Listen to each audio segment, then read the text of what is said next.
سلام، امروز میخوام راجع به یک کیس آدمربایی و قتل صحبت کنم که داستانش کاملا متفاوته. راجع به یه دختر که یوتیوبرم هست. دیدی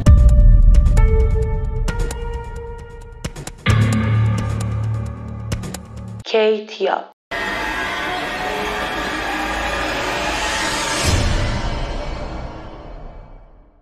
یه کسی بوده که تستر غذا بوده و داخل یوتیوب ویدیوهایی منتشر میکرده که از سال 2018 شروع به فعالیت میکنه و میلیون ها بازدید میگیره. کیتیاب از سال 2018 میاد جلوی دوربین و از خودش ویدیوهایی رو منتشر میکنه که غذاهای دریایی خامو میخوره، اما هیچکس نمیدونه که واقعا کیتیاب کیه. عکس پروفایلش که رندومه و هیچکس هم تا حالا ندیده که توی ویدیوهاش صحبت کنه. عجیبی این ماجرا اینه جلوش یه سینی پر از غذاهای دریایی خامه و اون با چشمای بسته همشو بدون اینکه هیچ حرفی بزنه میخوره. ماجرا از اینجا شروع میشه که سال 2019 کیتیاب مثل همیشه از خودش ویدیویی پخش میکنه که جلوش پر از غذاهای دریایی خامه، اما لبش زخم شده و دستش هم علامتی از ضربه دیدگی داره. توی همون ویدیوه یه کاسه که پر از غذا جلوی کیتیاپه و اون با انگشتش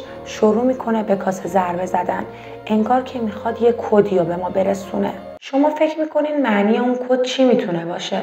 Help me، یعنی کمکم کنید. بعد از اون ویدیو هشتگ صفرکیت خیلی معروف میشه و همه میگن احتمالاً یکی هست که کیتیاب رو مجبور به گرفتن این ویدیوها میکنه. مدرکای زیادی هست که نشون میده کیتیاب رو گروگان گرفتن و مجبورش کردن یوتیوبر شه. توی یکی از ویدیوها که مثل بقیه ویدیوهای دیگش اون داره غذاهای دریایی خامو میخوره، انگار یکی از زیر میز یه لگد به پهلوش میزنه و میز کاملا تکون میخوره و انگار یکی از پشت دوربین بهش میگه هاریا، یعنی سری باش. کیتیاب جدا از اینکه توی ویدیوها هیچ حرفی نمیزنه، یه سری کپشن و زیرنویس خاصی زیر ویدیوهاش میذاره، ولی اونا هیچ معنی خاصی نمیدن. اما اگه مثل این کپشن حروف بزرگش رو کنار هم بذارین میشه SOS که به معنی کمکه. این ویدیوها، حاشیه‌ها و حرفا اونقدر زیاد شد که میخواستن کیتو مجبور کنن بیاد و جلوی دوربین توضیح بده، ولی اون همچین کاری نکرد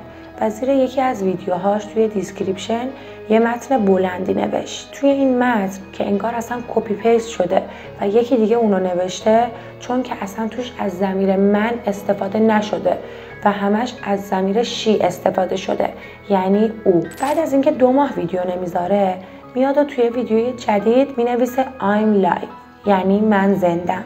و توی دیسکریپشن این ویدیو مثل ویدیوهای دیگهش جمله های نامفهومی مینویسه و یکی از جمله هایی که نوشته اینه Hey everything look brown، که اگه حروف بزرگش رو کنار هم بذاریم معنی هیپو میده که به معنی کمکه. اینجا یه داستان میرسیم به یه دختری به اسم کرلی گز که تو سال 2018 وقتی که 16 سالش بوده گم میشه و گم شدن اون هم یه معما بوده. به این 2 تا عکس توجه کنید، لبخند زدن، فرم لب و چونه و حتی بینی این 2 نفر کاملا شبیه به همه. و داستان وقتی عجیب تر میشه که توی یکی از ویدیوهای کیتیاب 2 تا از دندونای اون میفته و اونو خیلی راحت میگیره توی دستش، انگار که هیچ اتفاق خاصی نیفتاده و خیلی عادی بدون اینکه هیچ خونی از دهنش بیاد دندونا رو میذاره کنار و ادامه غذاشو میخوره. خیلی هم میگن خوردن غذاهای دریایی که مخصوصا خامم بوده باعث استفراغ میشده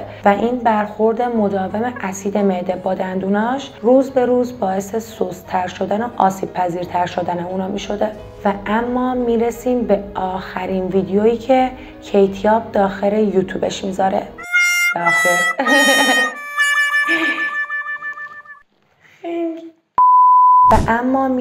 به آخرین ویدیویی که کیتیاب داخل یوتیوبش میذاره. 10 نوامبر 2019 کیتیاب از خودش یه ویدیویی میذاره که طبق معمول داره غذاهای دریایی خام میخوره. بعد از اینکه آخرین قاشقو میخوره ویدیو تموم میشه، اما قبلش یه کپشن مینویسه زیر ویدیو که اونم اینه: بعد از اینکه این قاشق آخر رو بخورم میتونم در آرامش بمیرم. بعد از این ویدیو دیگه هیچ خبری از کیتیاب نمیشه و هیچ ویدیویی تا به امروز داخل یوتیوب نمیذاره. اینکه یه دختری بدون اینکه چهرهشو نشون بده و با چشمای بسته غذاهای خام دریایی بخوره که حتی تو خیلی از کشورهای مختلف مثل چین و فیلیپین و مالزی هم خوردن اونا به صورت خام چندش و وحشتناکه، خیلی عجیبه.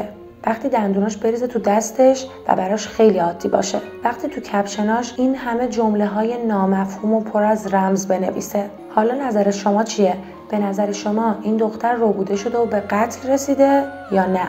بچه‌ها مرسی که این ویدیوی کوتاه منو دیدین. امیدوارم که دوست داشته باشین. اگه نظری دارین برام توی کامنت ها بنویسین. برای اینکه به محض ویدیو گذاشتن از اون مطلع بشید و نوتیفش براتون بیاد، زنگوله پایین ویدیو رو بزنید و سابسکرایب هم یادتون نره. دوستتون دارم. خدافظ.